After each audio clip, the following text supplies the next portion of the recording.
Hello everybody, it's your good friend Pozzible here, and I'm back with a different kind of review for you today. I wanted to pop in real quick to have a discussion, debate, and vent about my video games that I've been playing. And what video game have I been playing all this time? The perfect video game for Christmas, because it actually is set during Christmas time, and that is Arkham Origins. Batman is back again in Arkham Origins, and it was a good game. A fair game. I played it, I beat it, I kept playing it because I wanted to finish all the side missions, and despite all that I had done and what little there was left to do, I still only completed 48% of the game. I suck, I know.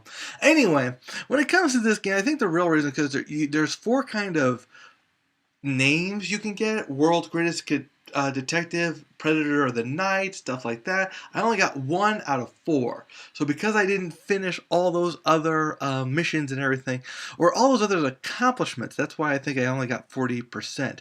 Also, if you are going to play this game, let me tell you a little secret that a lot of people aren't telling you. As you jump around and move around, you'll notice that there are these plaques on building. You know, little circle, a person's face, little description below it.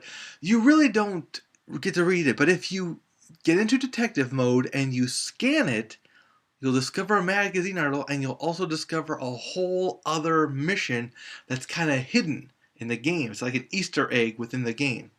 That said, how is this game? Back when Arkham Asylum came out, the game was revolutionary, okay? The game was a true testament to what you can do with Batman. And it was in this very small area. Then you have Arkham City, which takes place after the events of Arkham Origins. Arkham Asylum. And this time, instead of having just this one island that you're on, and a small island at that, now you've got a humongous part of the city that you dance around, go around, and you have an intense mystery. Furthermore, you've got all these brand new gadgets to help you fight crime. And this time, unlike with Arkham Asylum, see, Arkham Asylum, if you stop playing, you could still play and pick up more Riddler Riddler trophies, solve more Riddler riddles, and that's basically it. There was no more combat, there was no more fighting, so you only kept going because of the Riddler and his stuff, and it just, wasn't very exciting without having anyone to combat or anything.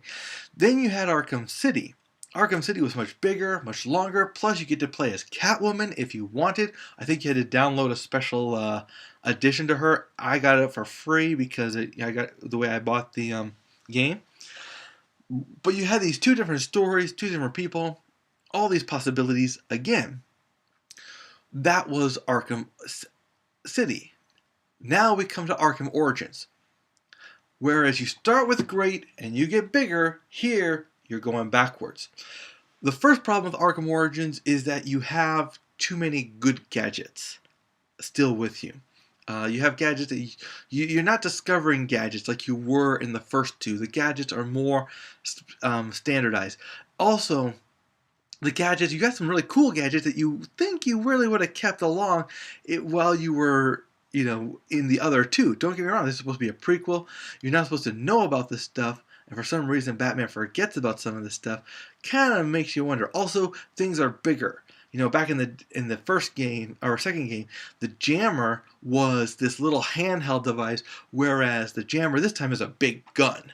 Okay? Of course, all this fits underneath his cape, which by the end of the adventure has lots of holes in it from all the action and all that, but still functions surprisingly well. Here, your main villain is the Black Mask. Black Mask is going for some changes, cleaning house, and you go to Blackgate to try to stop him from destroying, killing one of the warden there.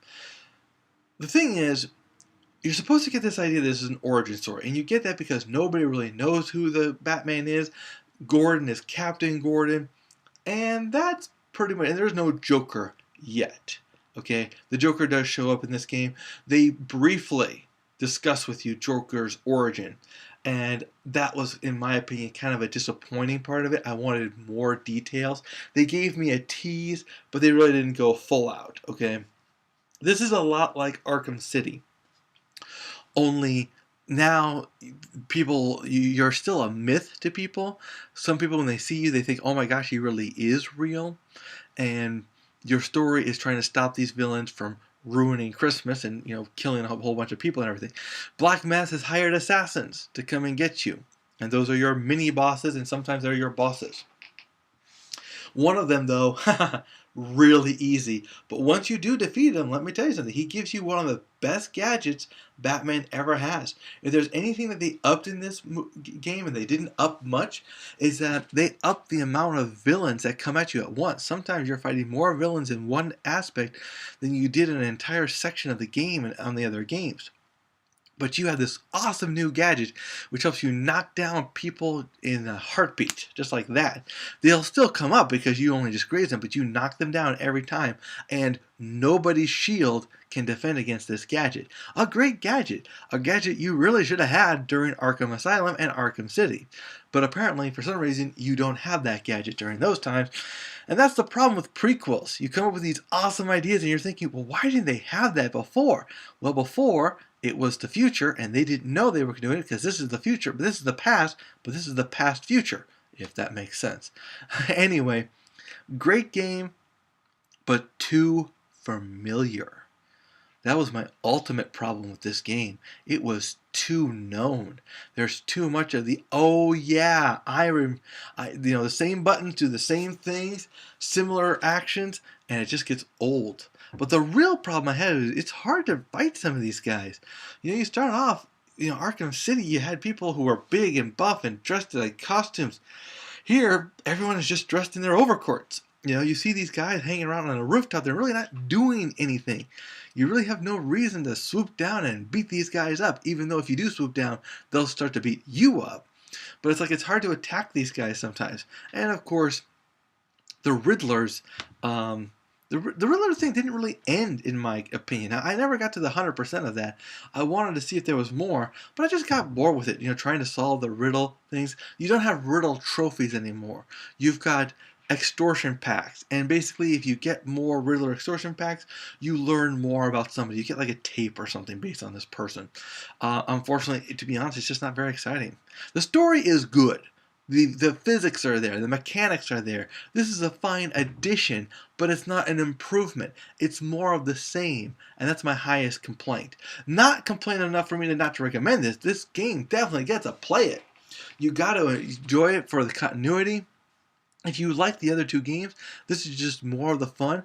It's the same game now, it's in a different setting, but it's still in the same kind of world. You're still in the same area where Arkham City was.